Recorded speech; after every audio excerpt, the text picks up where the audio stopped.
नमस्कार, आप सभी का स्वागत डीडी न्यूज पर। आपके साथ मैं हूं मुकुल शर्मा। इस वक्त की बड़ी और अहम खबरें आपके साथ करेंगे साझा, लेकिन सबसे पहले नजर डालते हैं हेडलाइंस पर। ऑपरेशन सिंदूर पर वायुसेना प्रमुख का बड़ा बयान, कहा हमने पाकिस्तान के 5 लड़ाकू विमान समेत एक टोही विमान को किया था तबाह।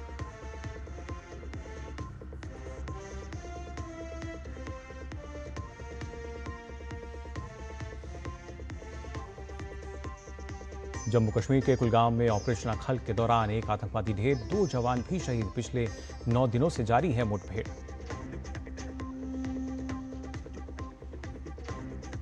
उत्तराखंड के धराली और हर्षिल में वायुसेना का बचाव अभियान जारी। आज सुबह 88 नागरिकों को सुरक्षित निकाला गया। दिल्ली एनसीआर के कई इलाकों में भारी बारिश के कारण जल जमाव की स्थिति। हवाई यातायात भी प्रभावित, 90 उड़ानें लेट, 4 हुई रद्द। आज दिन भर के लिए रेड अलर्ट।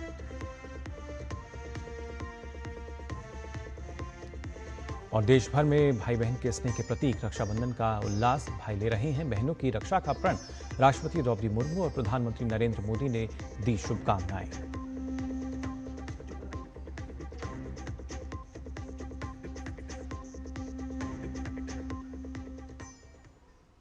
और आइए बुलेटिन की शुरुआत करते हैं एक बड़ी खबर के साथ। जी हां, आपको बता दें, ऑपरेशन सिंदूर के दौरान भारतीय वायुसेना की कार्रवाई को लेकर वायुसेना प्रमुख अमरप्रीत सिंह ने एक बड़ा बयान दिया है।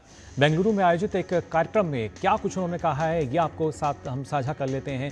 वायुसेना प्रमुख ने कहा है कि पाकिस्तान के 6 विमान मार गिराए गए थे। जी हाँ, ये बयान उन्होंने दिया है। गिराए गए विमानों में पाकिस्तान के 5 फाइटर जेट प्लेन थे और एक जासूसी विमान AWACS था। ये बड़ा बयान दिया गया है वायुसेना प्रमुख की ओर से। ऑपरेशन सिंदूर पर भारतीय वायुसेना का एक बड़ा बयान। ऑपरेशन सिंदूर के दौरान पाकिस्तान को हुए नुकसान को लेकर भारतीय वायुसेना की तरफ से ये पहला आधिकारिक बयान सामने आया है, जिसमें AP सिंह, जो कि वायुसेना प्रमुख हैं, उन्होंने बताया कि किस तरीके से पाकिस्तान के 5 फाइटर जेट्स और एक जासूसी विमान को नष्ट किया गया था, तबाह किया गया था ऑपरेशन सिंदूर के दौरान। इस वक्त की बड़ी खबर आपके साथ हम साझा कर रहे हैं। किस तरीके से अगर देखा जाए ऑपरेशन सिंदूर, जिसको लेकर आपने देखा था, भारत का जो पराक्रम है वो सीधे तौर पर नजर आया था। और उस पर अब एक पहला आधिकारिक बयान अगर खासतौर से कहा जाए वायुसेना की तरफ से, तो AP सिंह वायुसेना प्रमुख, जिन्होंने ये कहा है कि पाकिस्तान के 5 फाइटर जेट्स और एक जासूसी विमान को भारत ने तबाह किया था। ऑपरेशन सिंदूर पर भारतीय वायुसेना का एक बड़ा बयान। जी हाँ, ऑपरेशन सिंदूर पर IAF चीफ का ये बड़ा बयान सामने आया है।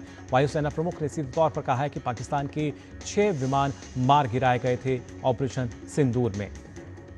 इन 6 विमानों में पाकिस्तान के 5 फाइटर जेट्स शामिल थे और एक जासूसी विमान था, जिसे भारतीय सेना ने तबाह किया।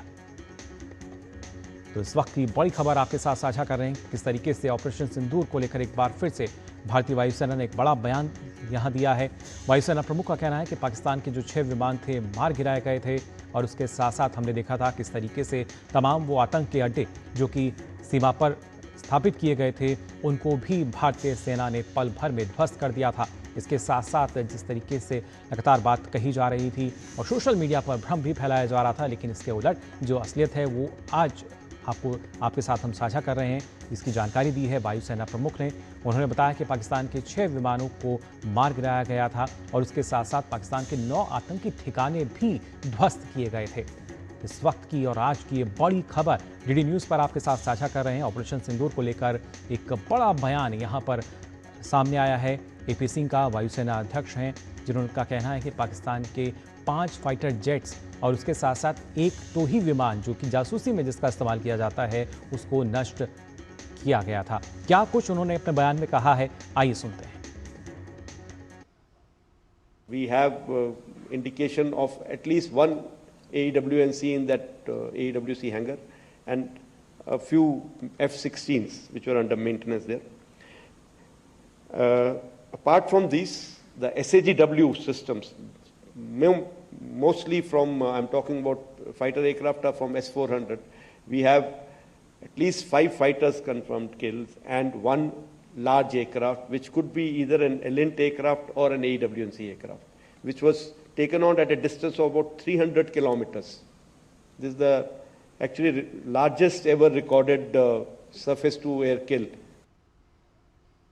तो सुना आपने किस तरीके से ज़मीन से 300 किलोमीटर की दूरी पर जो मारक क्षमता थी उसके तहत पाकिस्तान के 5 जेट फाइटर प्लेन्स जो थे उनको मार गिराया गया और साथ ही एक टोही विमान जो कि जासूसी में जिसका इस्तेमाल किया जाता है उसको भी नष्ट किया गया। इसकी जानकारी दी वायुसेना प्रमुख AP सिंह ने।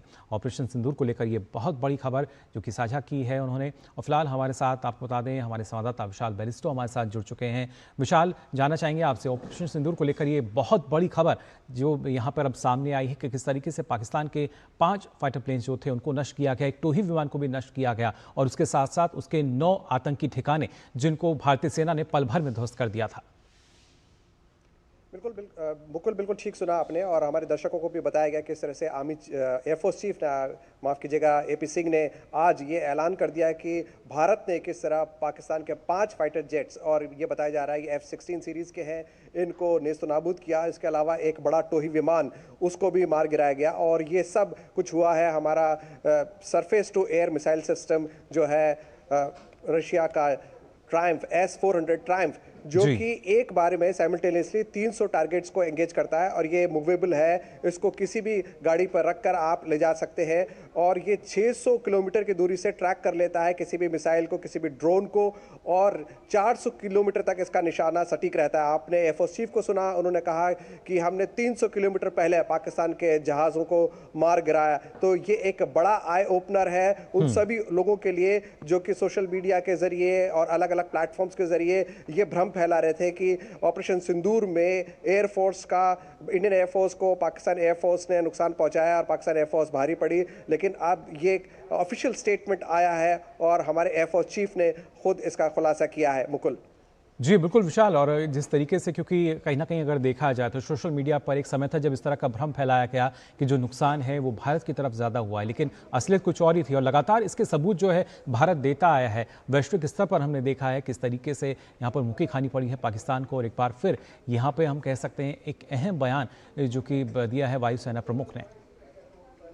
बिल्कुल ठीक कहा मुकुल आपने और मैं आपको ये भी बता दूं और आपके ज़रिए दर्शकों को भी बता दूं कि पाकिस्तान के रक्षा मंत्री से जब एक विदेशी मीडिया चैनल ने उनका इंटरव्यू लिया, उन्होंने बोला कि आप दावा कर रहे हैं कि आपने हिंदुस्तान के जहाज़ों को गिराया है, तो कोई प्रूफ है आपके पास? तो उन्होंने बड़ा ही बचकाना सा जवाब दिया था कि सोशल मीडिया पर प्रूफ है। और आज हमारे एयरफोर्स चीफ ने AP सिंह चीफ मार्शल ने ये पूरी तौर से साफ कर दिया है कि पाकिस्तान के 5 लड़ाकू जहाज़ जो F-16 कैटेगरी के हैं और F-16 सीरीज़ के हैं, उसके अलावा एक बड़ा टोही विमान जो स्पाई कर रहा था इंडियन टेरिटरी से पहले ही, उसको 300 किलोमीटर पहले ही उनको मार गिराया गया है। और S-400 हमारा बड़ा ही कामयाब सिस्टम रहा है जो हमारा सरफेस टू एयर डिफेंस रहा है जो हमारे आर्मी के पास भी तैनात है और ये बहुत ही ख़ास तरीके जो हमारा सिस्टम है surface to air missile system वो बहुत कामयाब रहा है और 300 टारगेट्स को साइमल्टेनियसली ये एंगेज करता है। ये बहुत बड़ी बात है।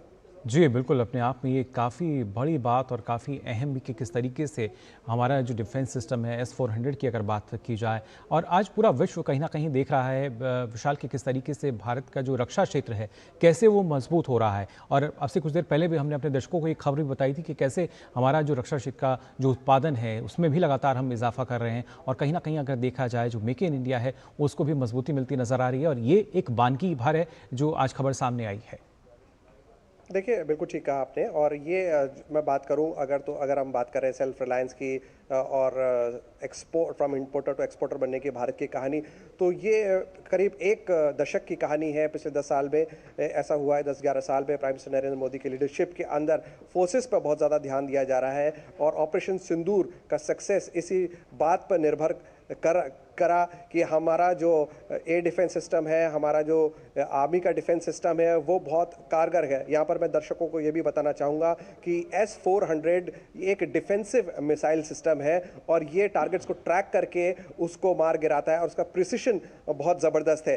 भारत ने पहले भी कहा था और बार बार रिपीट किया, रक्षा मंत्री ने भी कहा कि हमने पाकिस्तान के जो आतंकी ठिकाने हैं उनको ही टारगेट किया है, लेकिन पाकिस्तान ने हमारे सिविल और मिलिट्री इंस्टॉलेशंस पर अटैक किया जो कि भारत जो है उसका मुंह तोड़ जवाब दे सकता है। और फिर बीच में हमें सब पता है कि DGMO पाकिस्तान के उन्होंने गुहार लगाई कि जंग को रोक दिया जाए, जबकि भारत ने फुल फ्लेजेड वॉर डिक्लेयर नहीं किया था। हमने साफ कहा कि हम आपके सिर्फ आतंकी ठिकानों को पर हमला कर रहे हैं, इसलिए क्योंकि पाकिस्तान की तरफ से जो कैंप्स बने हुए टेररिस्ट के, वहाँ से जो हमला हुआ, और पहलगाम जिसका नाम हमने ऑपरेशन सिंदूर रखा, पहलगाम ऑपरेशन सिंदूर का बदला हमने लिया। ऑपरेशन सिंदूर एक बदला था उन तमाम महिलाओं के लिए जिन्होंने अपनों को खोया था।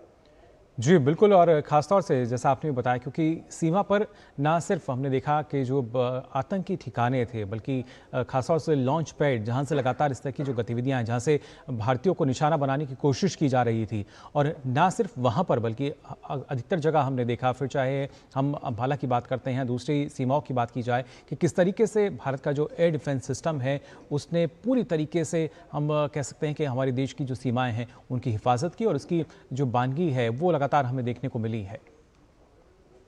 बिल्कुल मुकुल, ना सिर्फ अम्बाला बल्कि आप पूरा अपना जो पाकिस्तान का बॉर्डर है जिसमें राजस्थान भी शामिल है, और नाल एयरबेस राजस्थान में, ये जो पूरा लाइन है, हमारा बॉर्डर जो है हमारा, वहाँ पर हमारी सेनाएं मुस्तैद थी, ये जानते हुए कि पाकिस्तान पर भरोसा नहीं किया जा सकता, और हमने उनके आतंकी ठिकानों पर हमला किया। और अगर हम आज ही की बात करें तो आज भी एक आतंकी मारा गया है और अभी भी ऑपरेशन जारी है। तो पाकिस्तान की तरफ से लगातार ऐसी हरकतें होती रहती हैं, लेकिन जो पहलगाम में जो हरकत हुई, पहलगाम के अंदर जो आतंकी हमला हुआ, वो पूरी मानवता को शर्मसार करने वाला था, और इसलिए ये एक्शन लेना भी ज़रूरी था ताकि आतंकियों को और उनके आकाओं को जो सीमा पार बैठे हुए उनको जवाब दिया जा सके कि भारत इस तरह की नापाक हरकतों को बर्दाश्त नहीं करेगा। और एक तरह से हमने अपने जिसको कहते हैं कि हमने उनको एक झलक दिखाई है। अभी फुल फ्लेजेड वॉर नहीं हुआ है, ना ही ऑपरेशन सिंदूर कॉल ऑफ किया गया है। ऑपरेशन सिंदूर अब भी जारी है, और ये जो हमारा खास तौर से जो हमारा सेल्फ रिलायंस की जब बात कर रहे हैं, खास तौर से प्राइम मिनिस्टर नरेंद्र मोदी की लीडरशिप में जो हमारा एयर डिफेंस सिस्टम है, उसकी वजह से एक बड़ा हमला जो पाकिस्तान की तरफ से हुआ उसको हमने नाकामयाब किया। उनके 5 लड़ाकू जहाज़ों को मार गिराया गया, और ये सारे F-16 जो हम जानते हैं कि अमेरिकन जहाज़ हैं, उनको मार गिराया गया। एक बड़े टोही जहाज़ को मार गिराया गया, और इसका खुलासा हमारे एयरफोर्स चीफ ने आज किया है। जी बिल्कुल विशाल, आप लगातार हमारे साथ बने रहिए। एक बार दर्शकों को फिर बता देते हैं जो बड़ी खबर है, और इस बड़े बयान में अगर खासतौर से वायुसेना प्रमुख की अगर बात की जाए, क्या कुछ उन्होंने कहा है, एक बार फिर से दर्शकों को दिखाते हैं। We have at least 5 fighters confirmed kills and 1 large aircraft, which could be either an Elint aircraft or an AWNC aircraft, which was taken out at a distance of about 300 kilometers. This is the actually largest ever recorded surface to air kill that we can talk about.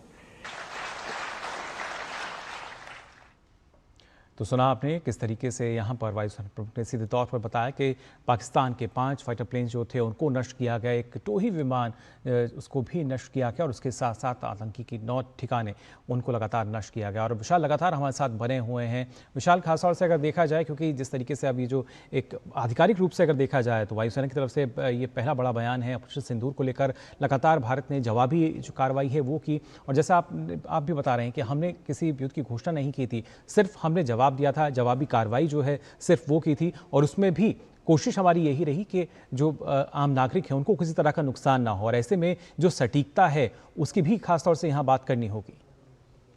बिल्कुल, आपने सटीकता की बात की, और military लिंगो के अंदर clinical precision बार बार इस्तेमाल किया जाता है ये शब्द। इसका मतलब यही है कि आपने टारगेट को बिल्कुल सटीक मारा है, आसपास कुछ नुकसान नहीं किया है। तो हमने उनको जो टेरर कैंप्स उड़ाए उसमें सिविलियंस नहीं थे, सिविलियंस जो थे उन पर हमने अटैक नहीं किया है। जिस तरह के पाकिस्तान ने हरकत की है, पाकिस्तान ने हमारे LOC पे जो शहरी इलाके हैं, जो सिविल इलाके हैं, ख़ास तौर से जम्मू के पुंछ इलाके में भारी नुकसान पहुंचाया, उसमें काफ़ी सिविलियंस की हताहत भी हुए। लेकिन भारत ने फुली रेस्ट्रेंट बरता है, अपने आप को काबू में रखते हुए एक रिस्पॉन्सिबल स्टेट के तौर पे बिहेव किया है, और डिक्लेयर किया है कि हमने हमला किया है, हमने आपके आतंकी ठिकानों पर हमला किया है। और आप ये मान ले, या तो आप मान ले कि आतंकी ठिकाने आप चला रहे, ISI चला रही है, आपकी फौज चला रही है, और नहीं तो हमने आपके मिलिट्री इंस्टॉलेशंस पर हमला नहीं किया है। हमने उन आतंकी ठिकानों पर हमला किया है जहां पर आतंक पनपता है और भारत के खिलाफ इस्तेमाल किया जाता है। और पहलगाम की जो घटना है वो पूरी दुनिया के सामने भारत ने अपने डेलीगेशंस को भेजा और उनको क्लैरिफाई किया कि ऑपरेशन सिंदूर क्यों ज़रूरी था और क्या वजह थी कि ऑपरेशन सिंदूर को भारत ने शुरू किया और क्या वजह है कि भारत ऑपरेशन सिंदूर को कंटिन्यू करेगा। जी बिल्कुल, और यही ऑपरेशन जो है चल भी रहा है और ये अपने आप में काफ़ी महत्वपूर्ण, क्योंकि भारत जो कि आतंकवाद के खिलाफ ज़ीरो टॉलरेंस की नीति अपनाता है, ना सिर्फ जो आतंक है उसको जड़ से उखाड़ना है बल्कि आतंक के जो आका हैं वहाँ तक भी अब भारत की जो पहुँच है हो रही है, सटीकता से हो रही है और लगातार आतंकी ठिकानों को नष्ट किया जा रहा है। फिलहाल बहुत बहुत शुक्रिया विशाल आपका हमारे साथ जुड़ने के लिए। तो जाना आपने इस वक्त की जो बड़ी खबर थी किस तरीके से भारत ने ऑपरेशन सिंदूर के दौरान पाकिस्तान के न सिर्फ 5 फाइटर प्लेन्स जिनको नष्ट किया बल्कि एक टोही विमान उसको भी नष्ट किया था और साथ ही साथ 9 आतंकी अड्डे लॉन्च पैड जिनको भारत ने पल भर में ध्वस्त कर दिया था। फिलहाल खबरों का सिलसिला आगे भी जारी रहेगा, लेकिन हम यार रुकने एक छोटे से ब्रेक के लिए। नितेश श्रीवास्तव जी सिर्फ 35 साल की उम्र में अचानक एक बीमारी से चले गए। उनकी टर्म लाइफ इंश्योरेंस के पैसे बच्चों की पढ़ाई और घर खर्च में काम आ सकते हैं। पॉलिसी बाजार ने क्लेम के वक्त फैमिली का पूरा साथ दिया। पॉलिसी बाजार पे 2 करोड़ का टर्म लाइफ इंश्योरेंस सिर्फ 700 रुपए महीने से शुरू। पता है, I was a bright student. कुछ करना चाहती थी, कुछ बनना चाहती थी। आप अपना खुद का स्टार्ट कीजिए ना, खुद का बिजनेस। पर उसमें पैसे तो बहुत लगेंगे ना। Zero investment. Zero investment? हाँ, आई एम डूइंग इट। मैं एक principal madam. She is my client. मैं LIC एजेंट हूँ। LIC एजेंट बनो, अब बड़ा सोचो। हमारी वेबसाइट पर जाएं या अपनी नजदीकी LIC शाखा से संपर्क करें। ब्रेक के बाद आप सभी का एक बार फिर स्वागत DD न्यूज़ पर। खबरों में आगे बढ़ते हैं, बात करते हैं जम्मू कश्मीर की, जहां कुलगाम जिले के अखल के जंगल में आज 9वें दिन भी मुठभेड़ जारी है। सुरक्षा बलों के साथ मुठभेड़ में एक आतंकवादी मारा गया है। कल रात अखल वन क्षेत्र में आतंकवादियों और सुरक्षा बलों के बीच हुई भीषण गोलीबारी में 4 जवान घायल हो गए, जिनमें से 2 जवानों ने दम तोड़ दिया। शहीद होने वाले जवानों के नाम लांस नायक प्रीतपाल सिंह और जवान हरमिंदर सिंह हैं। भारतीय सेना ने जवानों की शहादत पर संवेदना व्यक्त करते हुए कहा है कि सेना शोक संतप्त परिवारों के साथ एकजुटता के साथ खड़ी है। सेना ने कहा है कि अभियान अभी भी जारी है। गौरतलब है कि 1 अगस्त से कुलगाम के अखल के घने जंगलों में आतंकवाद विरोधी अभियान चल रहा है। पिछले 9 दिनों में 2 आतंकवादी मारे गए हैं, जिनमें से एक के स्थानीय होने का संदेह है। अब तक इस ऑपरेशन में घायल सेना के 9 जवानों में से 2 जवान शहीद हो चुके हैं। वहीं 7 जवानों का इलाज श्रीनगर के सेना अस्पताल में जारी है। सेना के वरिष्ठ अधिकारी इस ऑपरेशन पर लगातार नजर बनाए हुए हैं। अखल के जंगलों में सघन तलाशी और कॉम्बिंग ऑपरेशन जारी है। अधिकारियों का कहना है कि ये ऑपरेशन अब अपने अंतिम चरण में है। वित्तीय वर्ष 2024 और 25 में वार्षिक रक्षा उत्पादन बढ़कर 1,50,590 करोड़ रुपए के सर्वकालिक उच्च स्तर पर पहुंच गया है। यह उपलब्धि पिछले वित्त वर्ष के 1.27 लाख करोड़ रुपए के उत्पादन की तुलना में 18% की मजबूत वृद्धि और वित्त वर्ष 2019-20 के बाद से 90% की आश्चर्यजनक वृद्धि दर्शाती है। जब हमारे आंकड़ा 89,071 करोड़ रुपए था। रक्षा मंत्री राजनाथ सिंह ने इस उपलब्धि को हासिल करने में रक्षा उत्पादन विभाग और सभी हितधारकों यानी रक्षा क्षेत्र के सार्वजनिक क्षेत्र के उपक्रमों, सार्वजनिक क्षेत्र के निर्माताओं और निजी उद्योग के सामूहिक प्रयासों की सराहना की। उन्होंने इस बढ़ती हुई प्रगति को भारत के मजबूत होते रक्षा औद्योगिक आधार का स्पष्ट संकेत बताया। उद्योग के सार्वजनिक और निजी दोनों क्षेत्रों ने पिछले 1 दशक में दूरगामी नीतिगत सुधारों, व्यापार में सुगमता में वृद्धि और स्वदेशीकरण पर रणनीतिक ध्यान केंद्रित करने के कारण लगातार साल दर साल वृद्धि दर्ज की है। वित्त वर्ष 2024 और 25 में DPSU और निजी क्षेत्र के कुल उत्पादन की अगर बात की जाए तो यह क्रमशः 16% और 28% की वृद्धि इसमें दर्ज की गई है। ये रिकॉर्ड तोड़ उपलब्धि प्रधानमंत्री नरेंद्र मोदी के नेतृत्व में आत्मनिर्भर भारत पहल के तहत रक्षा निर्माण में आत्मनिर्भरता की ओर सरकार के बढ़ते प्रयासों को रेखांकित करती है। प्रधानमंत्री नरेंद्र मोदी ने नई दिल्ली स्थित अपने आवास पर रक्षाबंधन का पर्व मनाया। पीएम ने बच्चों से राखी बंधवाई।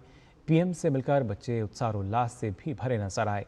पीएम ने इन सभी को रक्षाबंधन के पर्व की शुभकामनाएं दी।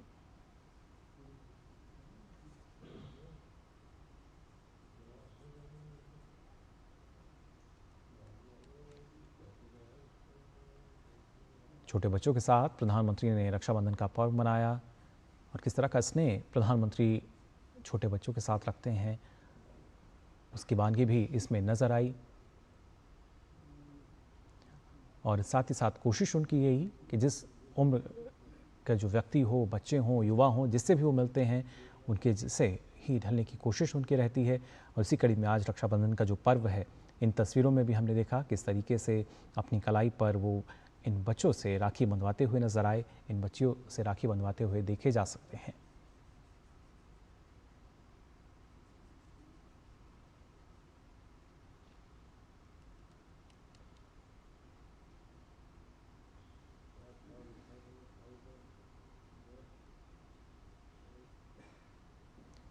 साथ ही साथ इस दौरान प्रधानमंत्री ने इन बच्चों के साथ संवाद भी किया, उनसे बातचीत करते हुए भी नजर आए।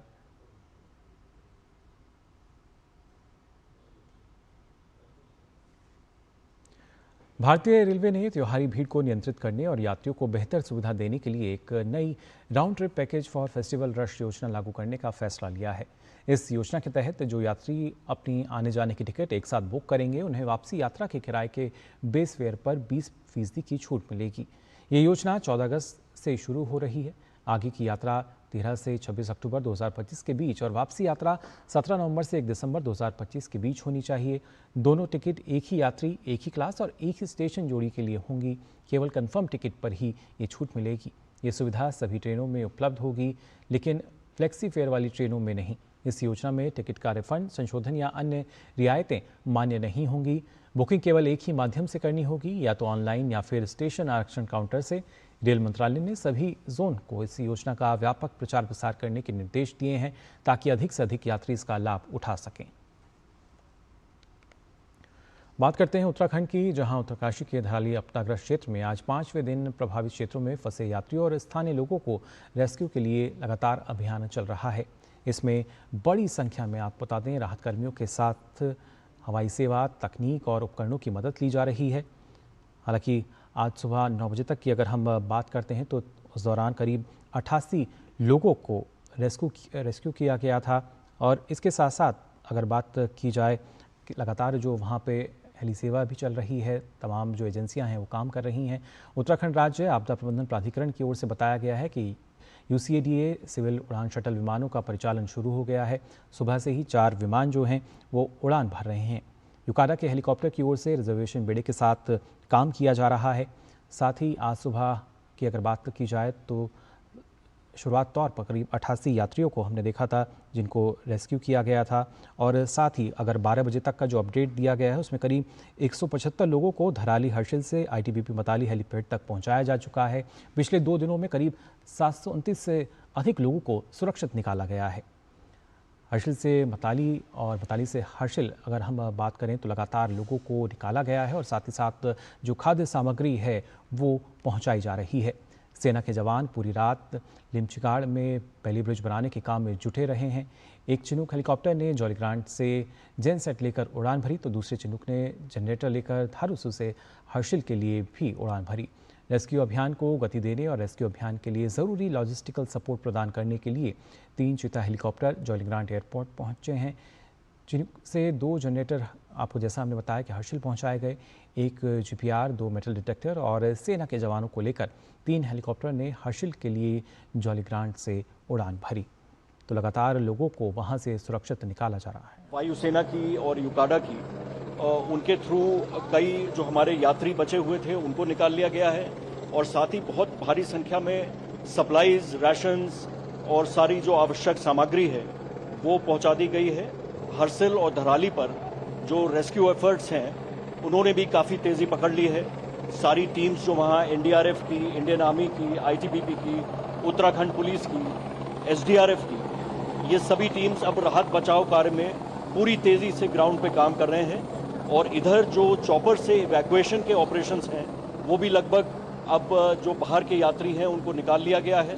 आज जितने भी शेष वहाँ यात्री बचेंगे उनको भी और जो बाकी लोग हैं लोकल्स उनको निकालने का पूरा प्रयास किया जाएगा। पूरी मशीनरी, पूरी ताकत उत्तराखंड शासन प्रशासन की इस राहत और बचाव कार्य में लगी हुई है। तो अभी तक अगर देखा जाए तो करीब 816 लोगों को सुरक्षित निकाला गया है। वहीं उत्तरकाशी जिले में शुक्रवार सुबह जारी मौसम पूर्वानुमान के अनुसार आज दिन भर अधिकांश स्थानों पर हल्की से मध्यम बारिश होने की भी संभावना जताई गई है। शाम और रात के समय कुछ क्षेत्रों में बारिश की तीव्रता बढ़ सकती है। मौसम विभाग द्वारा आज सुबह चेतावनी के अनुसार अगले 6 घंटे के दौरान क्षेत्र में आमतौर पर बादल छाए रहेंगे। कई जगह हल्की से मध्यम बारिश के आसार हैं। हालांकि फिलहाल कोई भारी बारिश की चेतावनी नहीं है, लेकिन स्थानीय प्रशासन और लोगों को सतर्क रहने की सलाह दी गई है, खासकर पर्वतीय क्षेत्रों और यात्रा करने वालों के लिए। न सिर्फ पहाड़ी राज्यों में बल्कि आज सुबह से ही दिल्ली और आसपास के क्षेत्रों की अगर बात की जाए, राष्ट्रीय राजधानी क्षेत्र की बात करें तो कई हिस्सों में रुककर बारिश लगातार हो रही है। सुबह के वक्त काफ़ी भारी बारिश दर्ज की गई कई इलाकों में, जिसकी वजह से जल भराव भी हो गया। इससे लोगों को परेशानियों का सामना करना पड़ रहा है। भारी बारिश के कारण हवाई यातायात पर भी असर पड़ा है। खराब मौसम के कारण लगभग 90 फ्लाइट लेट हो गई हैं, जबकि 4 उड़ानें रद्द करनी पड़ी हैं। दिल्ली और एनसीआर में भारी बारिश के कारण शास्त्री भवन, आरके पुरम, मोती बाग और किदवई नगर जैसे प्रमुख इलाकों में जल जमाव की स्थिति देखी गई है, जिससे आवाजाही प्रभावित हुई है। मौसम विभाग ने कई हिस्सों के लिए रेड अलर्ट जारी किया है। बिजली और गरज के साथ बहुत भारी बारिश होने की भी चेतावनी दी गई है।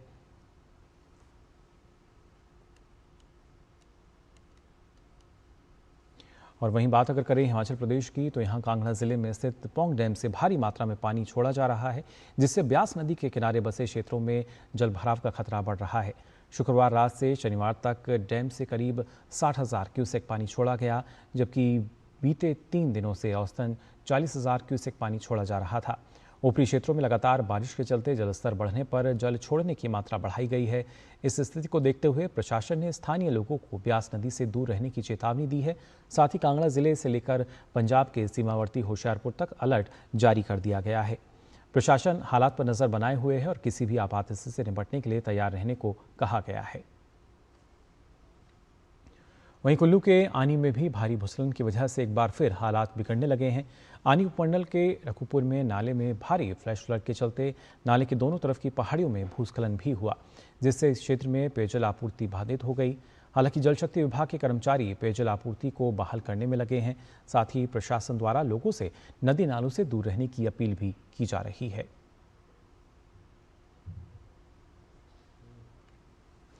प्रधानमंत्री नरेंद्र मोदी ने विश्व संस्कृत दिवस के अवसर पर देशवासियों को शुभकामनाएं दी हैं।